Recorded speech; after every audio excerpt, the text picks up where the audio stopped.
हरे कृष्णा हरे कृष्णा। महाराष्ट्र के governor CP Radhakrishnan जी, यहां के लोकप्रिय मुख्यमंत्री श्री देवाभाऊ, उप मुख्यमंत्री एकनाथ शिंदे जी, श्रद्धेय गुरुप्रसाद स्वामी जी, हेमा मालिनी जी, सभी सम्मानित अतिथि, भक्तगण, भाई और बहनों, आज ज्ञान और भक्ति की इस महान धरती पर इस्कॉन के प्रयासों से श्री श्री राधा मदन मोहन जी मंदिर का उद्घाटन हो रहा है।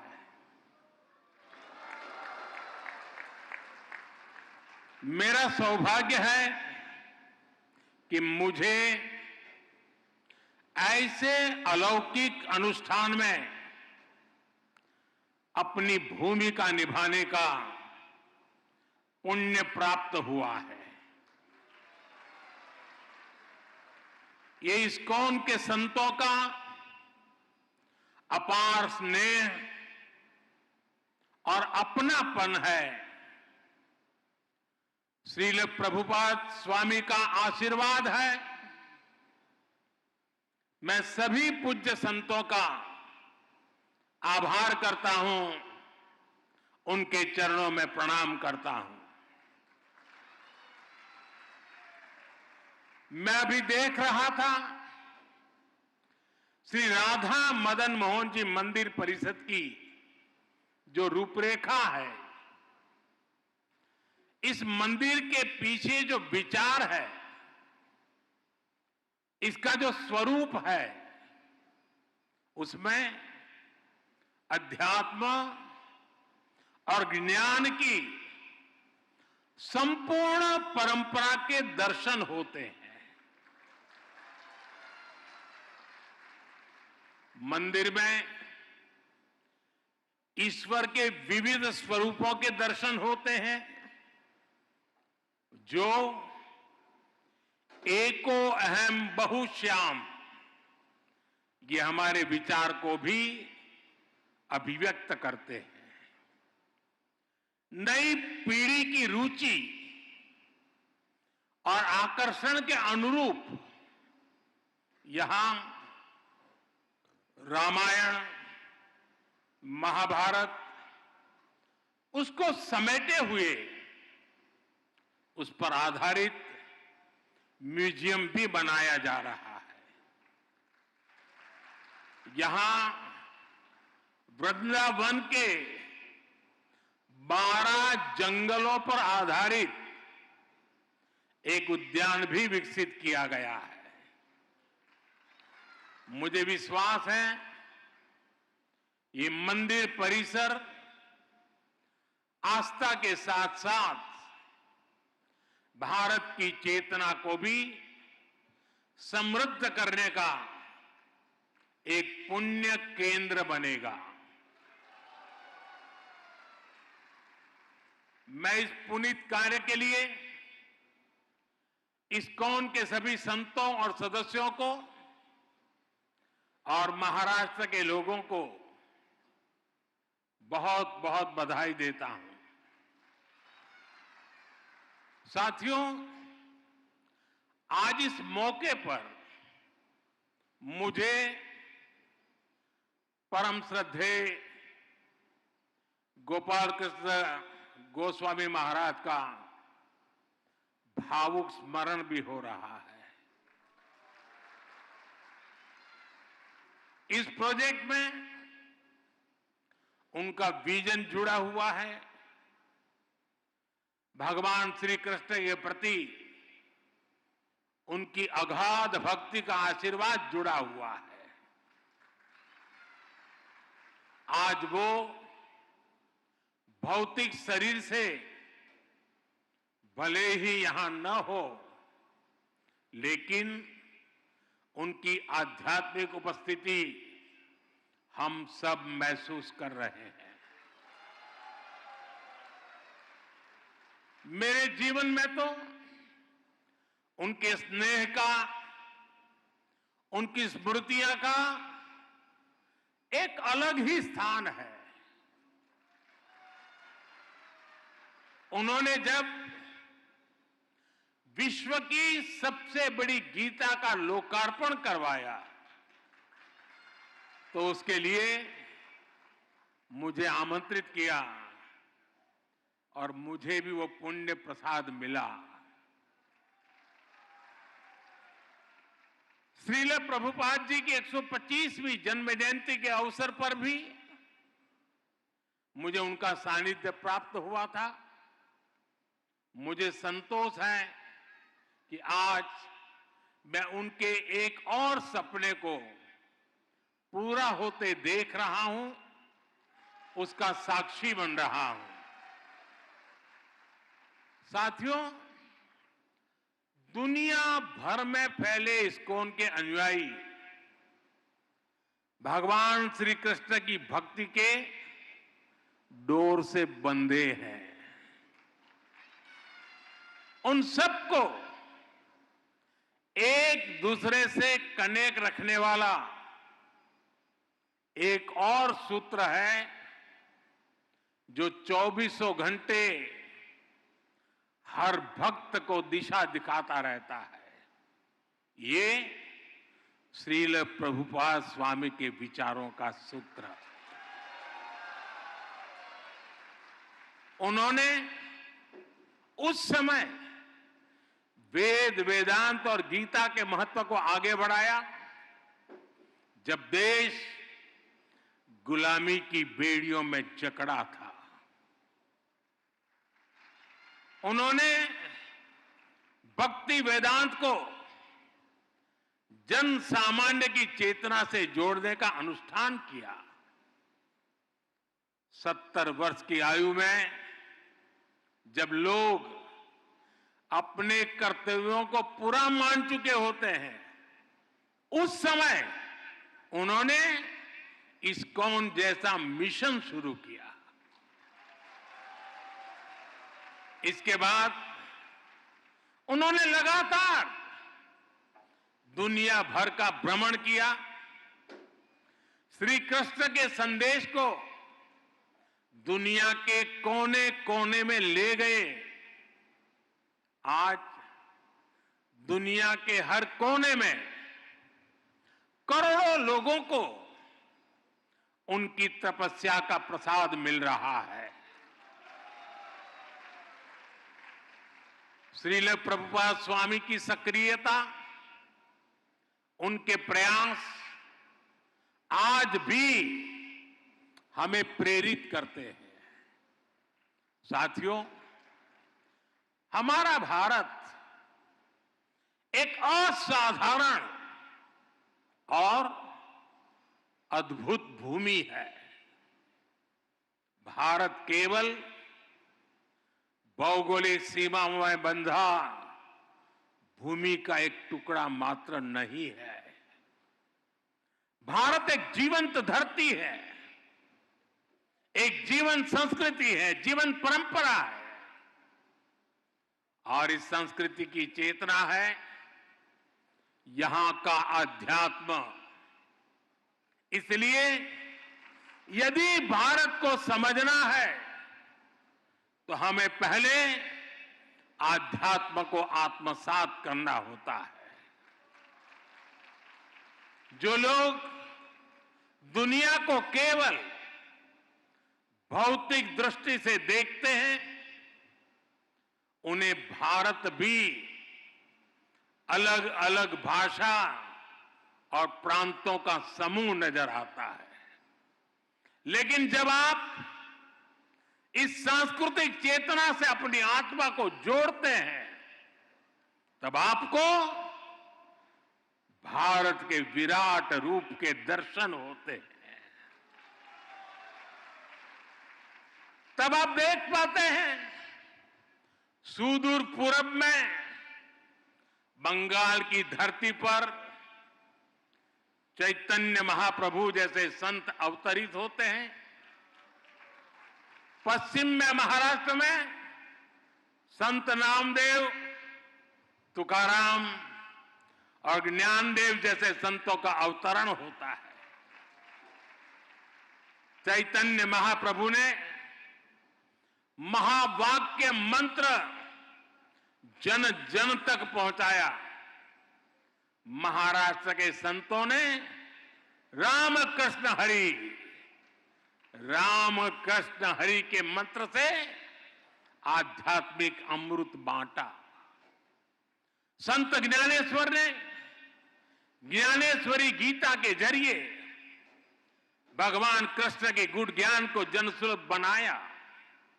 इसी तरह श्रील प्रभुपाद जी ने इस्कॉन के माध्यम से गीता को लोकप्रिय बनाया। गीता की टीकाएं प्रकाशित कर उसकी भावना से लोगों को जोड़ा। अलग अलग स्थानों पर जन्मे ये सभी संत अपने अपने तरीके से कृष्ण भक्ति की धारा को गति देते रहे हैं। इन संतों के जन्म काल में वर्षों का अंतर है, अलग अलग भाषा, अलग अलग पद्धति है, लेकिन बोध एक है, विचार एक है, चेतना एक है। सभी ने भक्ति के प्रकाश से समाज में नए प्राण फूके, उसे नई दिशा दी, अविरत ऊर्जा दी। साथियों, आप सभी परिचित है, हमारी आध्यात्मिक संस्कृति की नींव का प्रमुख आधार सेवा भाव है। आध्यात्मिकता में जनार्दन सेवा और जन सेवा एक हो जाते हैं। हमारी आध्यात्मिक संस्कृति साधकों को समाज से जोड़ती है, उनमें करुणा की भावना पैदा करती है। ये भक्ति भाव उन्हें सेवा भाव की ओर ले जाता है। दातव्यमिति यद्दानम दीयते अनुपकारिणे देशे काले च पात्रे च तद दानम सात्विकम स्मृतम। श्री कृष्ण ने हमें इस शोक में सच्ची सेवा का मतलब बताया है। उन्होंने बृहद सुंदर तरीके से समझाया है कि सच्ची सेवा वही है जिसमें आपका कोई स्वार्थ ना हो। हमारे सभी धार्मिक ग्रंथों और शास्त्रों के मूल में भी सेवा भावना है। इस्कॉन जैसी इतनी विराट संस्था भी इसी सेवा भावना से काम करती है। शिक्षा, स्वास्थ्य और पर्यावरण से जुड़े कितने ही काम आपके प्रयास से होते हैं। कुंभ में इस्कॉन सेवा के कई बड़े कार्य कर रहा है। साथियों, मुझे संतोष है कि हमारी सरकार भी इसी सेवा भावना के साथ पूरे समर्पण से लगातार देशवासियों के हित में काम कर रही है। हर घर में शौचालय बनवाना, हर गरीब महिला को उज्ज्वला का गैस कनेक्शन देना, हर घर तक नल से जल की सुविधा पहुंचाना, हर गरीब को 5 लाख रुपए तक मुफ्त इलाज की सुविधा देना, 70 वर्ष की आयु से ऊपर के हर बुजुर्ग को इस सुविधा के दायरे में लाना, हर बेघर को पक्के घर देना, ये इसी सेवा भावना के साथ, इसी समर्पण भाव के साथ किए गए कार्य हैं जो मेरे लिए हमारी महान सांस्कृतिक परंपरा का प्रसाद है। सेवा की यही भावना सच्चा सामाजिक न्याय लाती है, सच्चे सेक्युलरिज्म का प्रतीक है। साथियों, हमारी सरकार कृष्ण सर्किट के माध्यम से देश के अलग अलग तीर्थों, धार्मिक स्थानों को जोड़ रही है। इस सर्किट का विस्तार गुजरात, राजस्थान, हरियाणा, उत्तर प्रदेश और उड़ीसा तक है। स्वदेश दर्शन और प्रसाद योजना के द्वारा इन स्थानों को विकसित किया जा रहा है। इन मंदिरों में भगवान श्री कृष्ण के अलग अलग रूपों के दर्शन होते हैं। कहीं वो बाल रूप में दिखते हैं तो कहीं उनके साथ राधा रानी की भी पूजा होती है। किसी मंदिर में उनका कर्मयोगी स्वरूप दिखाई देता है तो कहीं राजा के रूप में उनकी पूजा की जाती है। हमारा प्रयास है कि भगवान श्री कृष्ण के जीवन से जुड़े अलग अलग स्थलों तक पहुंचना और मंदिरों के दर्शन करना आसान हो। इसके लिए विशेष ट्रेनें भी चलाई जा रही है। इस्कॉन भी कृष्ण सर्किट से जुड़े आस्था के इन केंद्रों पर श्रद्धालुओं को लाने में जरूर सहयोग कर सकता है। मेरा आपसे आग्रह है कि आप अपने सेंटर से जुड़ने वाले सभी भक्तों को भारत में कम से कम 5 ऐसे स्थानों पर जरूर भेजें। साथियों, पिछले 1 दशक में देश में विकास और विरासत को एक साथ गति मिली है। विरासत से विकास के इस मिशन को इस्कॉन जैसी संस्थाओं का महत्वपूर्ण सहयोग मिल रहा है। हमारे मंदिर या धार्मिक स्थल तो सदियों से सामाजिक चेतना के केंद्र रहे हैं। हमारे गुरुकुलों का शिक्षा और कौशल विकास को बढ़ावा देने में अहम योगदान रहा है। इस्कॉन भी अपने कार्यक्रमों के जरिए युवाओं को प्रेरित करता है कि वह अध्यात्म को अपने जीवन का हिस्सा बनाए और अपनी परंपरा पर चलते हुए इस्कॉन के युवा साधक कैसे आधुनिक टेक्नोलॉजी को आत्मसात करते हैं, ये देखना और अद्भुत होता है। और आपका इंफॉर्मेशन नेटवर्क तो दूसरों के लिए सीखने योग्य है। मुझे विश्वास है इस्कॉन के सानिध्य में युवा सेवा और समर्पण की भावना से राष्ट्रहित में काम करेंगे। इस परिसर में भक्ति वेदांत आयुर्वेदिक हीलिंग सेंटर की सुविधा भी लोगों को मिलेगी। और मेरा तो मत है, दुनिया के लिए मैंने हमेशा संदेश दिया है, हील इन इंडिया।